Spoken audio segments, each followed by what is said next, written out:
kat sini. Hari-hari di masjid. Tak ingat. Asyik baik masa tu Grab tak pernah salah.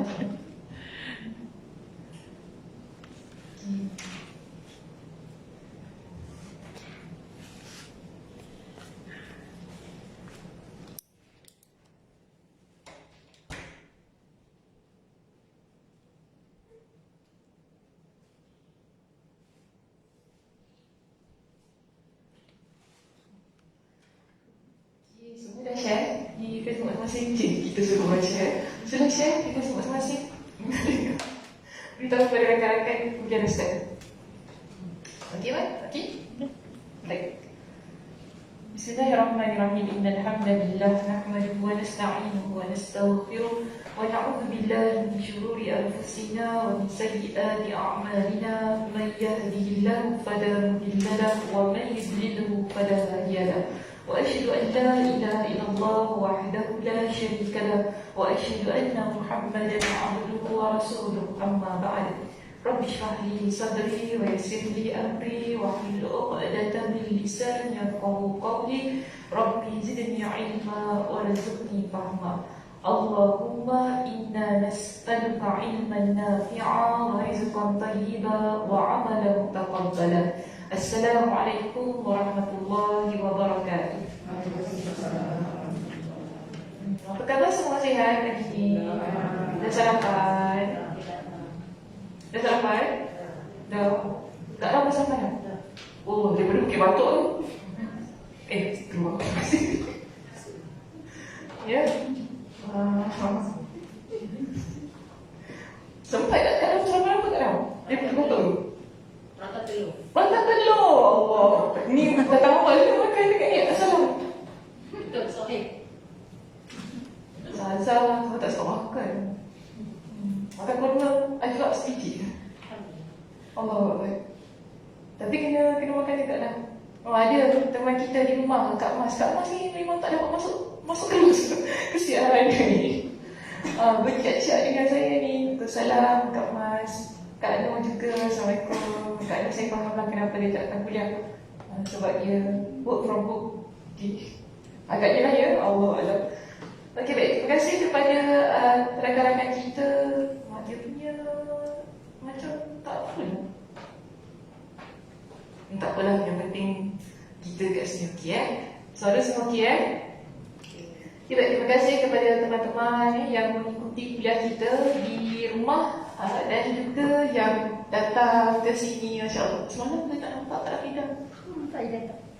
Malam tak boleh datang. Semua tak boleh datang? Allah, cia.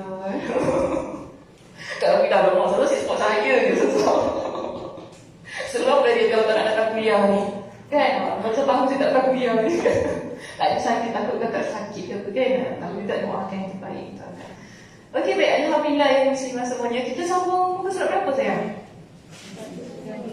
192. Okey, baik. Kita cuti berapa minggu? 2 juga. 2 minggu. Baik, Alhamdulillah hari ini kita akan masuk pada perbincangan di halaman 192. Halaman 192 akan membincangkan pertempuran yang mulai berkobar dalam peperangan apa? Yarmuk.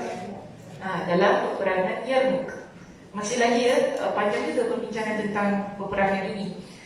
Jadi kita baru nak masuk tentang permulaan bagaimana peperangan ini dia mula berkobar. Baik, kita baca sedikit di sini di halaman 192 bertajuk pertempuran mulai berkobar. Ketika persiapan telah matang, maksudnya persiapan ini dah mantap untuk kita mulakan peperangan ini. Khalid dikatakan maju, dan perundingan menemui jalan buntu. Kita perbincangan yang 2 minggu sebelumnya kita ada bincangkan mereka ni nak adakan perundingan damai sebelum peperangan.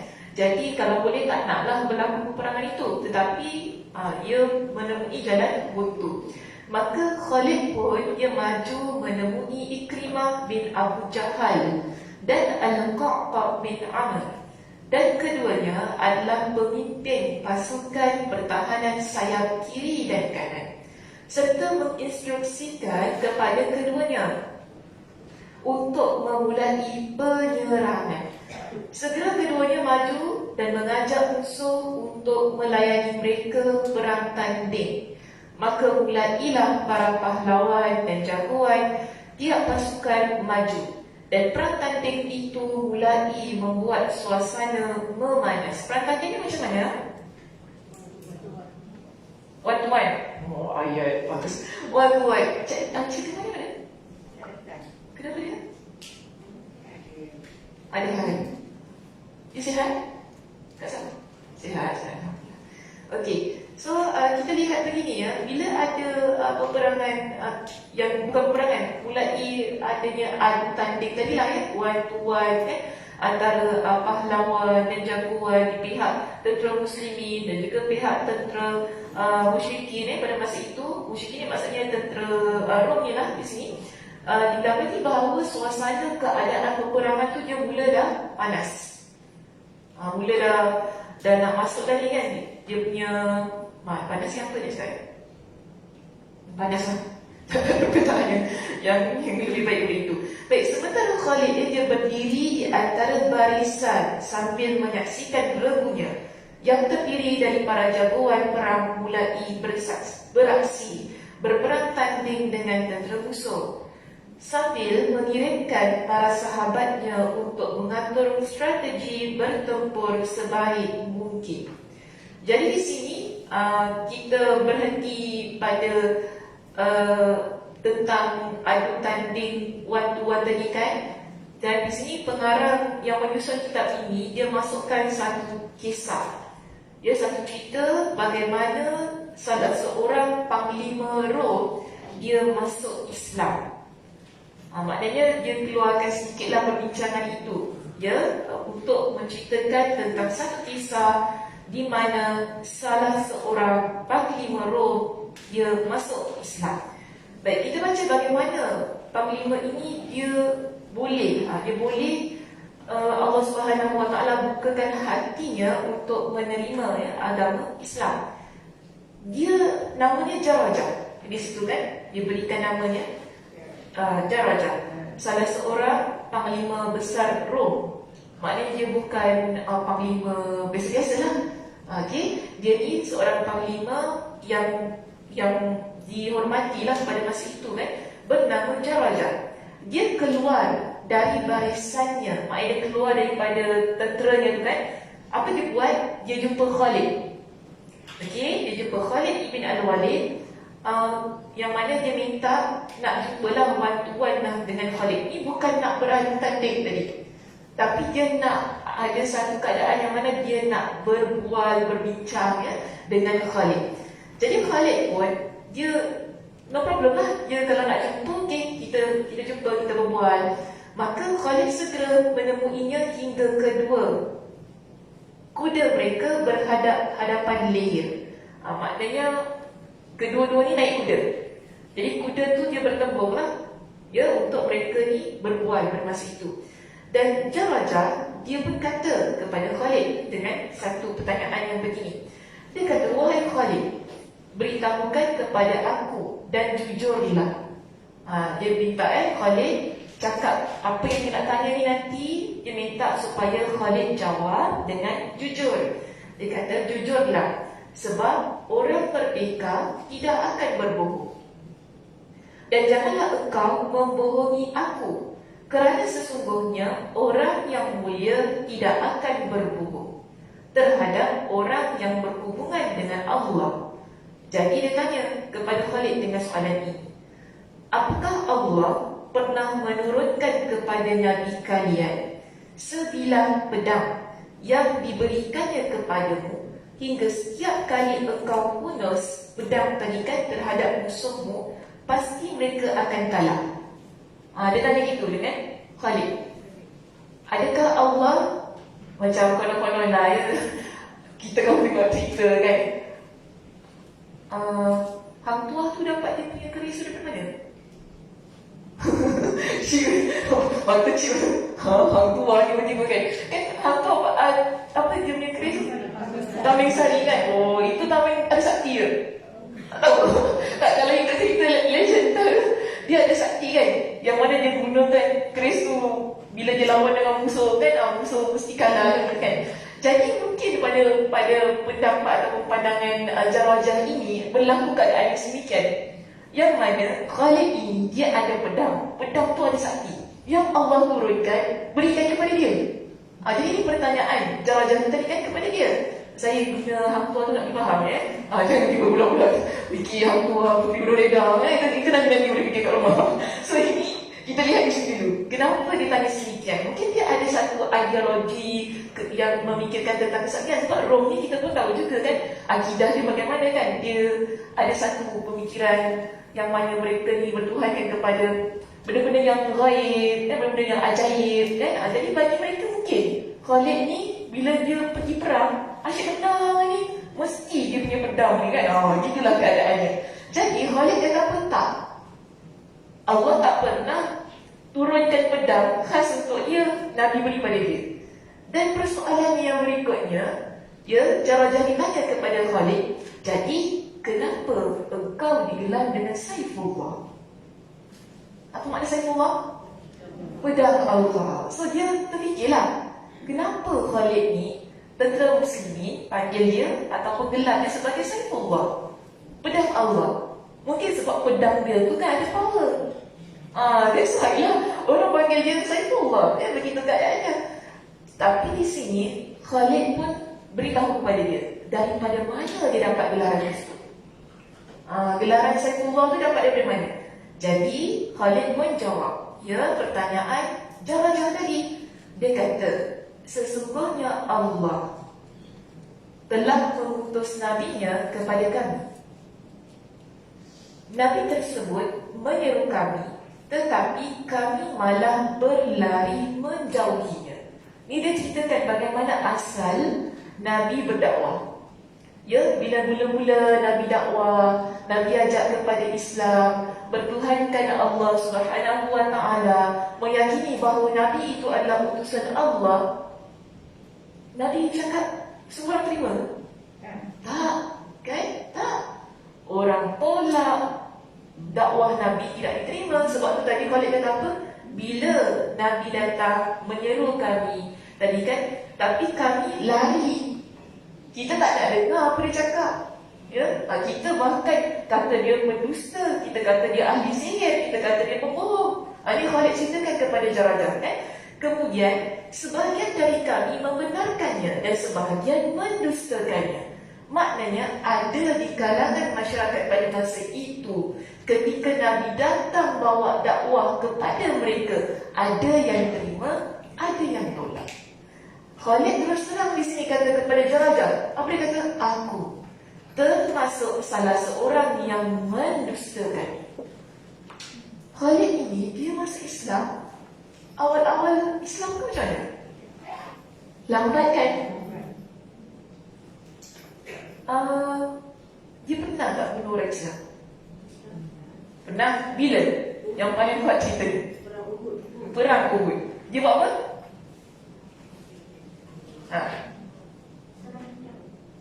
Apa dia? Serang hendam?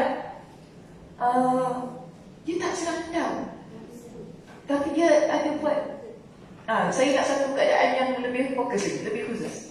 Saya ingat dekat mountain, pemanah lagi. Ini semua bagi keyword dia, kenapa ni? Mountain, pemanah. Okey, satu lagi keyword lagi. Saya ambil satu macam tu ya. Okey, silakan. Dia nampak pemanah turun. Nampak pemanah turun lagi. Dia berkuda dan diserang. Kalau berkuda memang semua keyword lah.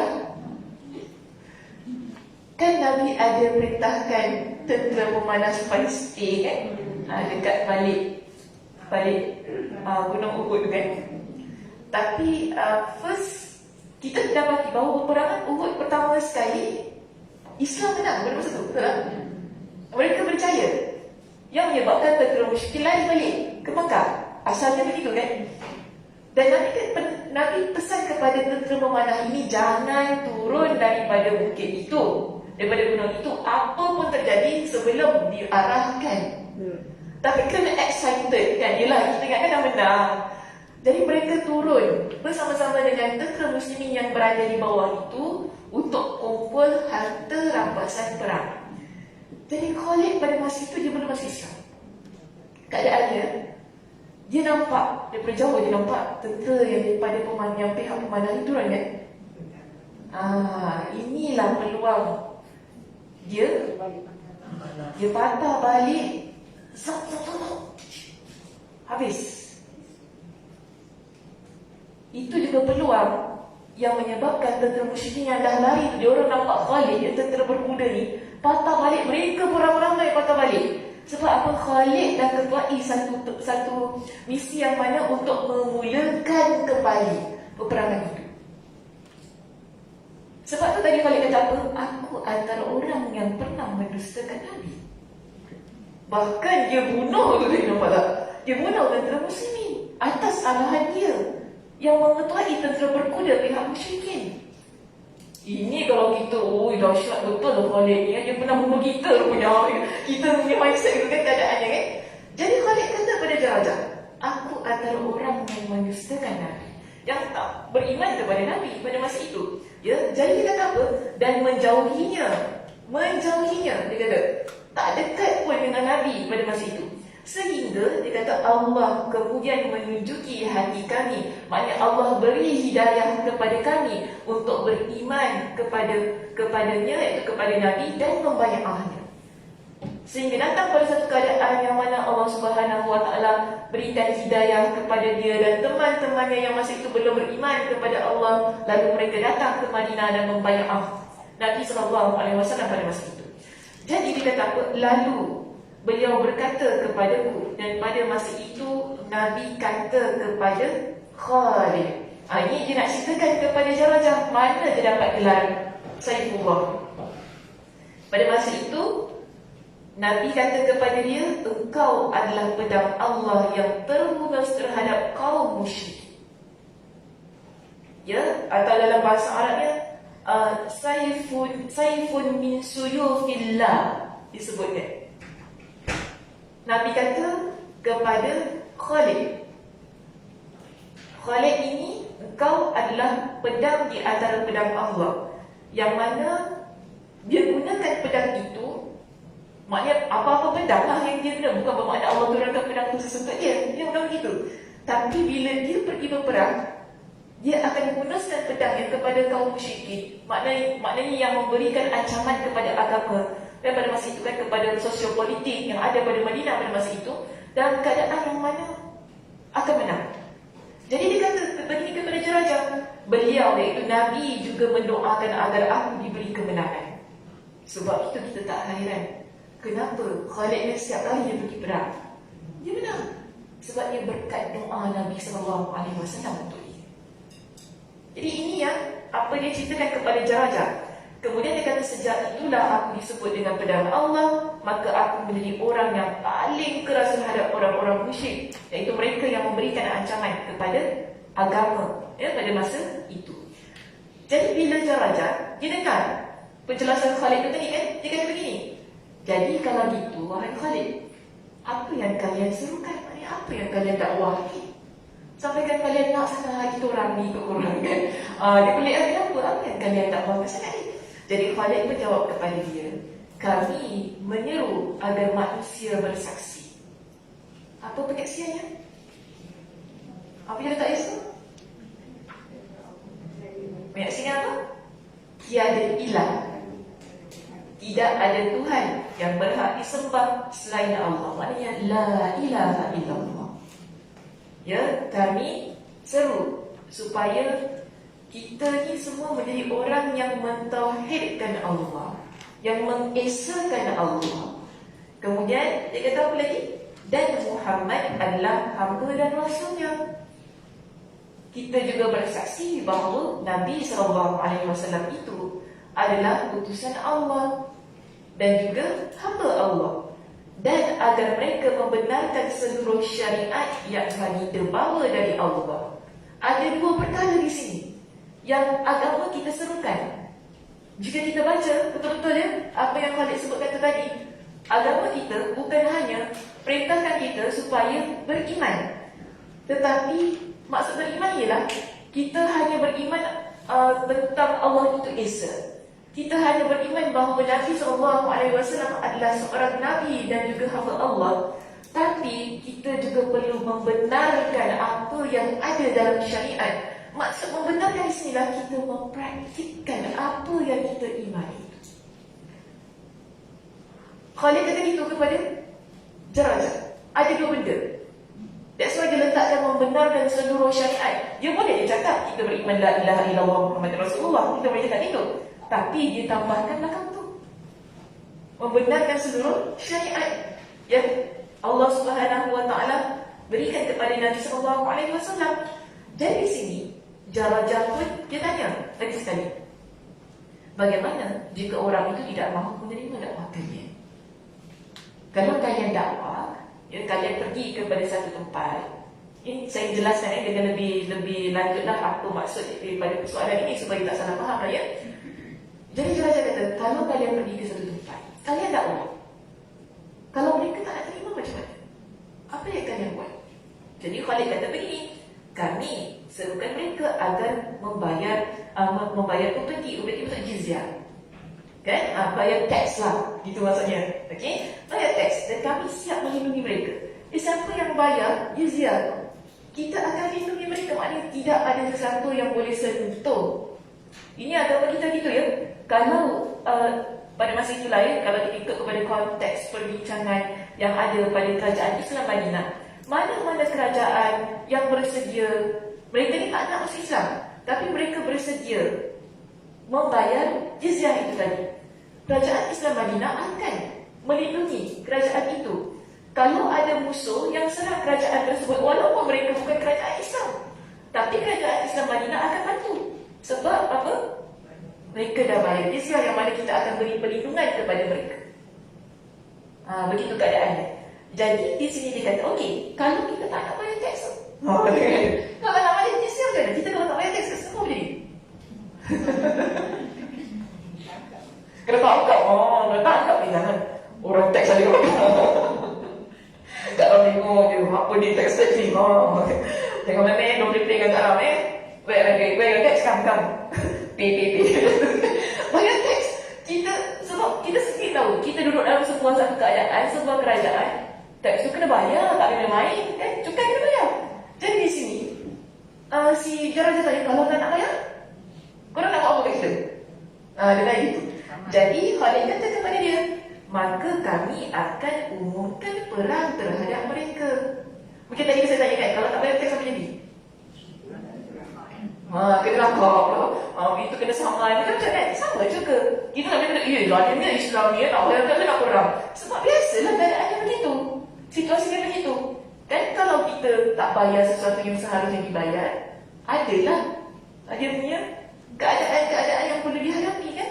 Jadi Jarajah kita kata lagi, baik, kalau gitu, apa kedudukan bagi orang yang menerima seruan kalian dan masuk ke dalam agama kalian pada hari ini? Sekarang dia tanya, okey, kalau gitu, apa status kita bila kita nak terima? Ya, bila kita nak terima agama Islam ni, kita masuk agama Islam. Khalid jawab, kedudukannya sama dengan kami dalam seluruh kewajipan yang dibebankan Allah kepada kami.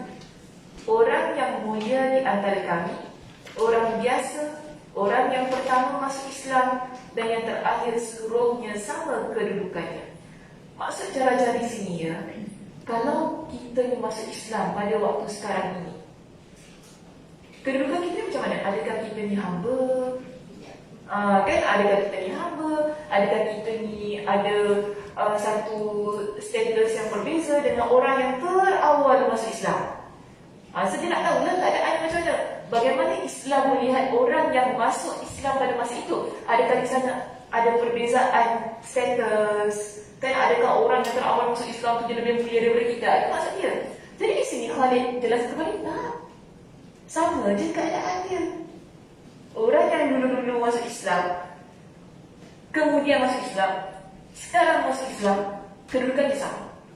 Semua di kalangan mereka yang masuk Islam tetap melaksanakan apa yang dibebankan. Apa maksudnya dibebankan? Allah kepada mereka. Apa maksudnya? Dia kata, siapa-siapa yang masuk Islam sama keadaannya. Yang dulu ke, yang lebih awal ke, yang masuk zaman Nabi ke, selepas Nabi wafat, ataupun sekarang pada zaman sahabat yang masuk Islam, keadaannya sama. Mereka tetap perlu menjalankan apa yang dibebankan Allah ke atas mereka. Apa maksudnya dibebankan Allah? Apa ni? Kewajipan. Antaranya apa? Solat. Adakah kita kata, oh orang dulu-dulu tak payah solat? Ada tak pendapat itu? Tak ada kan? Bila kita kata kewajipan solat itu, semua orang hatta sekarang pun kita masuk Islam sekarang pun zaman kita 2021 dia kata kan? Betul kan? Dah lupa dah tahun dia 2021 kan? Dia masuk Islam zaman bila pun nanti akan datang pun, setiap kewajipan yang orang dulu-dulu diwajibkan ke atas mereka, tetap diwajibkan ke atas dia juga. Kita kata solat 5 waktu itu adalah beban yang Allah berikan. Beban ni maksudnya taklif. Ya, satu tanggungan, satu bebanan yang Allah wajibkan atas kita. Kalau zaman dulu Allah kata masuk Islam, solat 5 waktu wajib. Kita zaman sekarang atau zaman akan datang, dia masuk Islam, solat 5 waktu tetap wajib pada dia. Tidak ada beza. Kita tak kata, oh zaman sahabat tu dia orang kalau tak solat pun tak apa, kita ni kena solat kan. Mungkin ada antara kita yang berpendapat itu, kenapa kalau pakai gini macam lain ni? Saya rasa suara saya lebih kuat bila saya pakai ni. Betul? Oh, tak salah ya? Mungkin sebab ada lakunan daripada benda ni. Okey juga lah. Alhamdulillah. Jadi kita tak ada perbezaan di situ. Itu yang dimaksudkan oleh Khalid di sini. Kalau awak masuk Islam, apa yang Allah bebankan pada kami, awak juga tetap kena ada bebanan itu. Kita tak kata awak je kena solat, kita tak payah solat. Walaupun kita masuk Islam pada zaman Nabi, dia tak kata gitu. Maknanya semua orang sama, kedudukan dia sama. Okey, baik. Seterusnya kita lihat di sini. Bila Raja dengar lagi kan apa yang Nabi sebut, apa yang Khalid radhiyallahu anhu sebutkan kepada dia, dia tanya lagi kepada Khalid, apakah orang yang hari ini masuk ke dalam agama kalian akan memiliki ganjaran yang sama dengan yang masuk sebelumnya? Jadi Khalid jawab, ya, bahkan lebih banyak. Khalid kata bahkan lebih banyak. Raja bertanya, bagaimana boleh sama? Kan? Bagaimana boleh sama? Sebab apa? Sementara kalian telah mendahuluinya. Kalian adalah orang yang lebih awal masuk agama Islam. Macam mana pula boleh sama? Dia tanya pada Khalid. Dia masih lagi tak boleh nak hadam lah. Dia masih lagi tak boleh nak hadam. Kenapa Kenapa masih lagi? Kita kalau dengar orang lain banyak macam ni kau ni nak masuk Islam tak nak? Banyak sekali kali ni kita banyak sekali nak masuk dah kalau kita lah kan. Tapi nampak tak betapa hikmahnya Khalid melayani soalan tu tadi. Ya, Khalid ni dia hadap dekat soalan tu, tanya satu demi satu kan. Jadi Khalid masih lagi explain kepada dia. Khalid jawab gini kepada dia. Ya, Khalid kata, sesungguhnya kami menerima Islam dengan peperangan kita ni kan. Dan kami membai'ah Nabi kami, sementara baginda hidup di tengah-tengah kami. Selalu datang kepadanya berita dari langit, dan beliau memberitakannya kepada kami Al-Quran, menunjukkan kepada kami mukjizat-mukjizat. Maka pasti orang yang melihat apa yang telah kami lihat dan mendengar apa yang telah kami dengar tentang hujah-hujah dan keajaiban mukjizat akan beriman dan membai'ah beliau.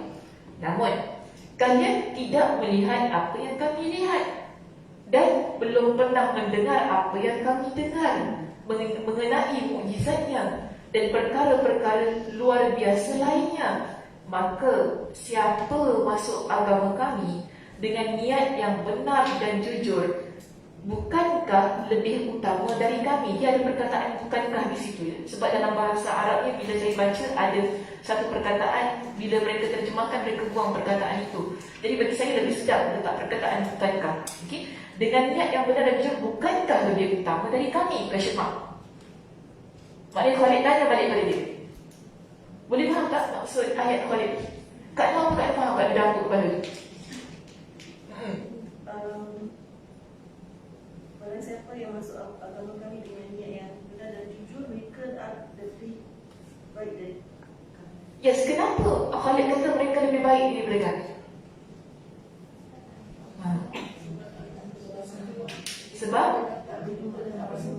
Sebab tak jumpa Rasulullah lagi.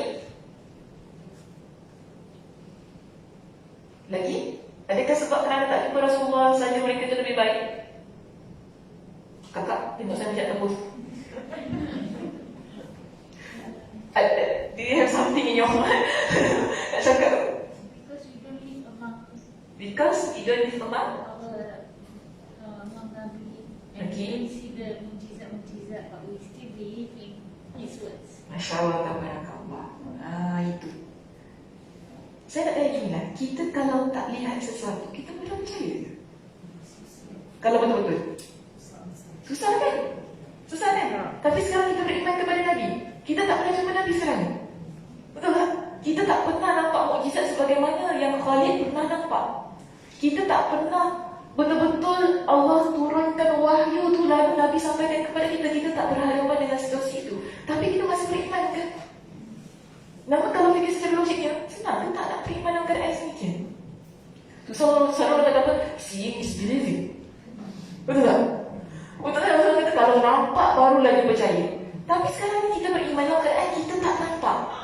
Maksudnya kita tak nampak bagaimana wahyu tu, Nabi terima wahyu. Para sahabat menyaksikan. Mereka nampak bagaimana keadaan Nabi menerima wahyu. Mereka dengar secara langsung apa yang Nabi SAW sampaikan kepada mereka. Mereka jumpa Nabi. Mereka nampak mukjizat-mukjizat yang luar biasa yang berlaku ke atas Nabi. Sebab itu keimanan mereka ni mudah kita kata beriman sebab mereka nampak. Mereka hidup pada zaman itu. Sekarang ini kita tak hidup pada zaman tersebut. Jarajah juga tak hidup pada zaman itu. Jarajah tak menyaksikan. Susah nak beriman tu. Betul tak?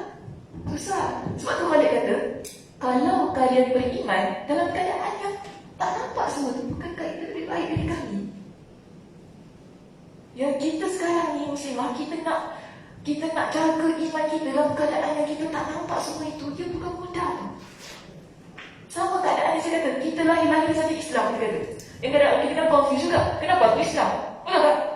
Asal pula aku tiba-tiba beriman tak? Kenapa aku tak ada choice dengan kita kan? Kenapa aku tak boleh terima agama lain? Mungkin ada antara kita yang confuse. Yang kita fikir, kenapa saya ni tak boleh terima agama lain? Kenapa saya tak boleh macam-macam lah persoalan-persoalan yang timbul dalam diri kita kan? Tapi tetap kita beriman kepada Allah. Betul tak? Tetap kita mempertahankan akidah kita. Kenapa boleh jadi sedemikian? Benda itu adalah benda yang sukar. Kita nak pertahankan. Sebab tu kadang-kadang kita pertahankan kenapa orang boleh keluar daripada agama. Betul tak? Kenapa orang boleh menerima berita-berita yang kadang-kadang kita kata, benda tu kan Nabi palsu ke kau kan? Nabi palsu kot. Dia boleh terima sebab kita faham.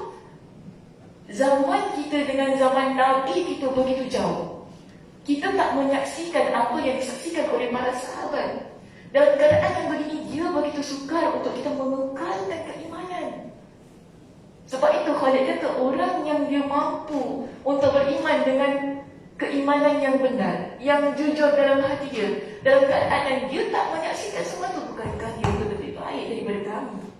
Yang mana kami menyaksikan, yang kalau orang dah saksikan, dia nak mengingkari benda itu memang sukarlah kan? Dia tak ada alasan untuk mengingkari apa yang disaksikan. Dia tak ada alasan lagi untuk dia kata, bedeklah Nabi ni. Ada tak ada alasan nak cakap dia sebab apa? Dia saksikan dengan mata kepala dia sendiri. Beza dengan kita, beza dengan Jarajah. Sebab tu kalau dia kata apa? Bukankah keadaan kami lebih baik daripada kami? Itu persoalan yang dia cuba timbulkan kepada Jarajah, ya, pada masa itu. Kemudian kita lihat begini. Lalu Jarajah kata, demi Allah, apakah engkau menjawab pertanyaanku dengan jujur dan tidak berbohong pada aku? Dia tanya lagi, padahal awal-awal tadi dia kata jangan bohong dengan aku kan? Dia cakap lagi, ni betul ke? Betul ke kau cakap gini kan? Itu kalau nak guna bahasa kita, bahasa yang santai-santai ni, kita kata, betul ke kau ni tak pijik ni? Kan? Betul ke kau tak bohong ni? Dan Khalid kata, demi Allah, aku telah menjawab pertanyaanmu dengan benar. Dan Allah sebagai saksi atas apa yang kau tanyakan. Maknanya Khalid takkan nak bohong dengan dia.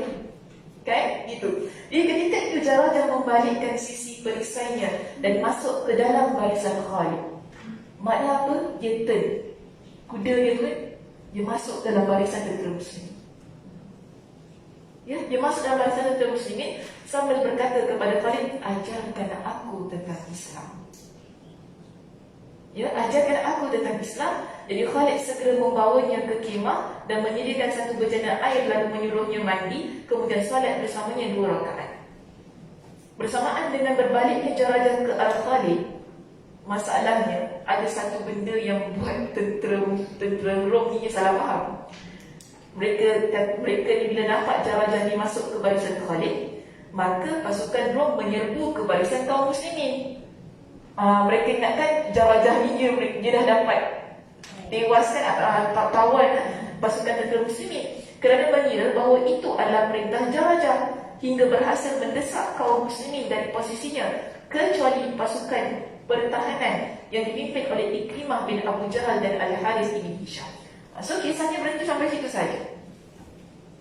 Yang nak dihayatkan dalam kisah ini adalah bagaimana Islamnya seorang tentera ataupun panglima lah kita kata, bukan tentera biasa. Kalau kita kata tentera biasa-biasa, tapi panglima perang yang mengetuai tentera Rom pada masa itu. Hanya dengan dia berdialog dengan Khalid ibn al-Walid yang menjawab persoalan-persoalan yang mungkin selama ini bermain di benak dia yang dia tak ada the correct answer ketika benda tu ada dalam diri dia. Namun setelah dia berbual dengan Khalid itu tadi kan, Masya Allah tabarakallah, ia membuka hati dia untuk masuk ke dalam agama Islam. Okey, kita jadikan ini adalah perbincangan kita pada hari ini. Saya nak tutup perbincangan dengan pengajaran-pengajaran yang boleh kita ambil daripada apa yang telah kita bahaskan itu tadi. Baik, ada apa pertama yang saya nak kata?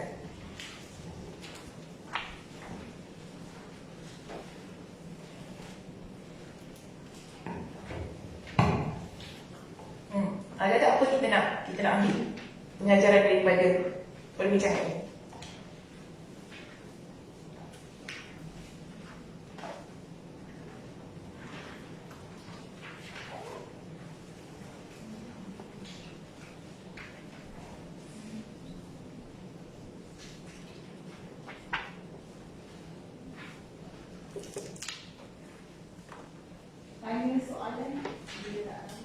Tanya soalan bila tak tahu, boleh juga.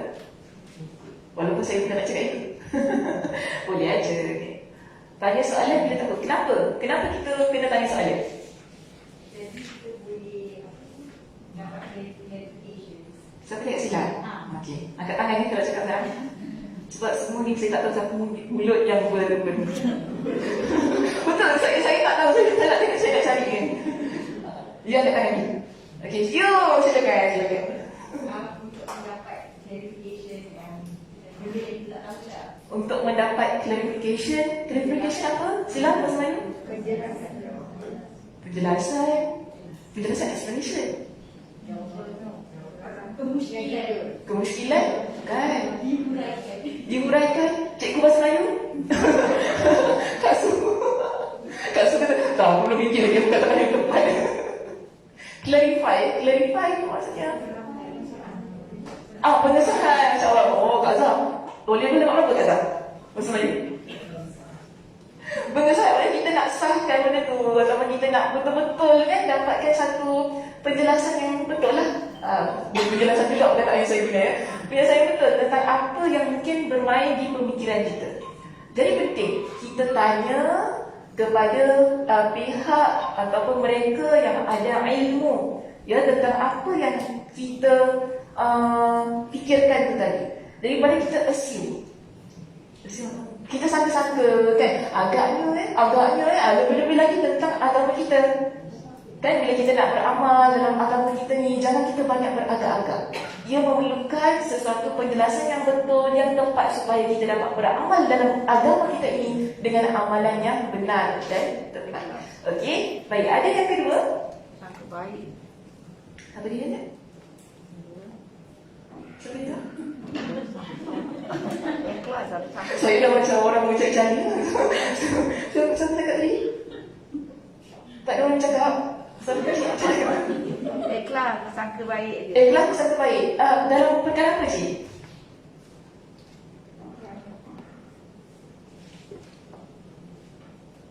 Dalam situasi yang mana-mana, Cik? Dalam kisah tu? Ini, Cik kata ini untuk yang ini ke ini untuk yang lain? Yang mana? Yang mana? Allah. Tadi yang Cik kata ikhlas tu, Cik komen pasal yang pertama atau Cik extract daripada yang ni? Cik keluarkan daripada yang cerita ni? Yang ni lah. Yang pertama tadi? Oh, yang pertama. Oh, okey.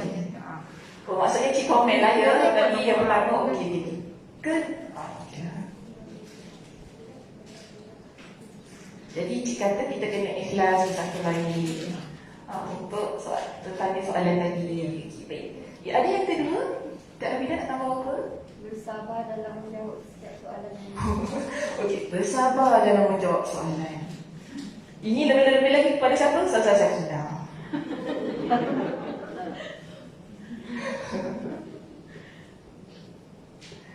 Taklah, sebenarnya tentang menjawab soalan ni, dia benda biasa berlaku dalam hidup kita kan. Kita dekat rumah, kalau kita ibu kat rumah kan, anak kita tanya, kan saudara kita tanya kan, macam-macam budak ni. Kita sebagai nenek ke apa, cucu kita tanya, ya Allah, mulut dia suka. Betul kan? Ya Allah, mulut dia. Kita pula marah budak tu, mulut kau tak diam. Tanya itu ni, aku jawab ni, tanya tu, diam sikit pun dulu. Saya kalau mak saya kan, kalau anak saya, mak ni nak marah dia, tak bising lah budak ni, aku nak tengok drama musuh. Orang tu, Nek, kenapa Nek dia ni? Nek, kenapa dia gitu? Kenapa dia gini? Kau dia... Orang nak tengok drama musuh. Yelah, budak serius dia tengok samping, dia tanya satu perkara. So, benda tu berlaku yang kehidupan kita. Ya, tak kira lah sama dia ustazah atau tidak. Dan ustazah ni macam mana dah tinggi. Betul, tinggi kan. Kita orang ada tanya macam-macam, kita kena sabar kan. Kalau tak sabar memang. Tapi itulah kan yang kita belajar daripada Khalid bin Al-Walid. Dia tetap layan sejarah ni. Orang tengah nak perang tau. Kita tengah-tengah nak perang ni, Allah tengah berhadapan dengan musuh, tiba-tiba masuk line. Tanya ada soalan, betul tak? Kalau kita ini kalau kita tak tahu dia nak masuk macam mana? Nak masuk ada orang sangat kan? Kita mungkin marah juga. Tapi Masya Allah, barakallah, kita lihat tadi Khalid dia layan satu sampai yang akhirnya dia pun masuk kan, masuk dalam bahtera muslimin, masuk agama Islam.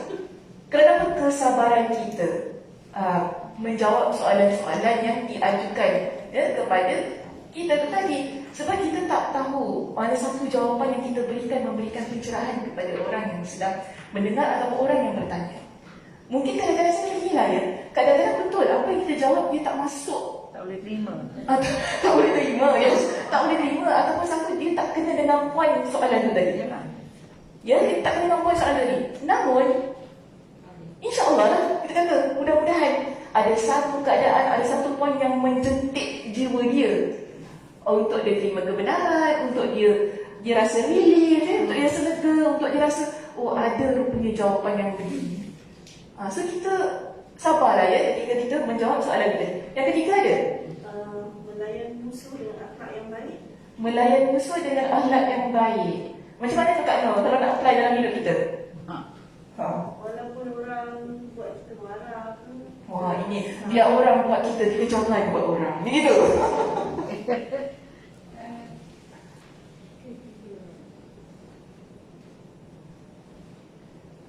Maknanya melayan musuh dengan akhlak yang baik.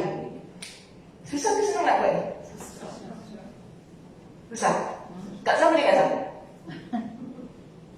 Kalau ada orang jahat dengan Kak Zah kan, lepas tu Kak Zah nak layan dia macam mana? Baik ke jahat?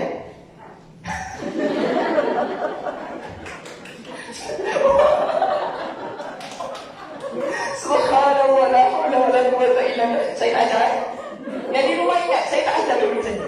Mereka yang mengajar saya. Sebab yang di rumah dia tak nampak apa yang berlaku. Ya? Mereka nampak saya je. Ya, teman-teman di rumah, saya tanya tak saya tadi.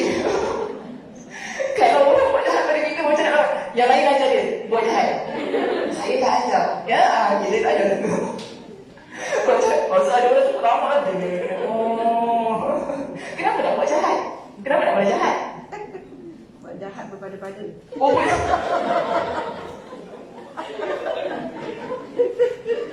Ada pula peribahasa suara. Buat jahat pada-pada. Buat jahat, buat baik, buat jahat. Buat jahat pada-pada. Orang buat baik pada dia. Buat jahat jangan sekali ke?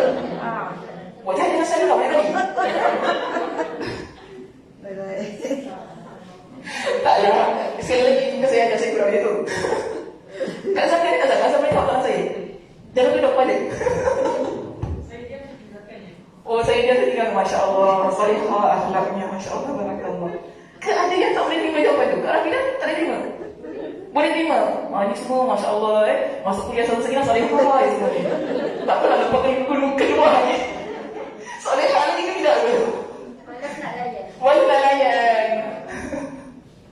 Tapi macam mana saya nak kata dia perkara yang sukar sebenarnya. Kita nak ignore ya, something yang orang buat jahat pada kita ni. Dia bukan benda mudah. Kan?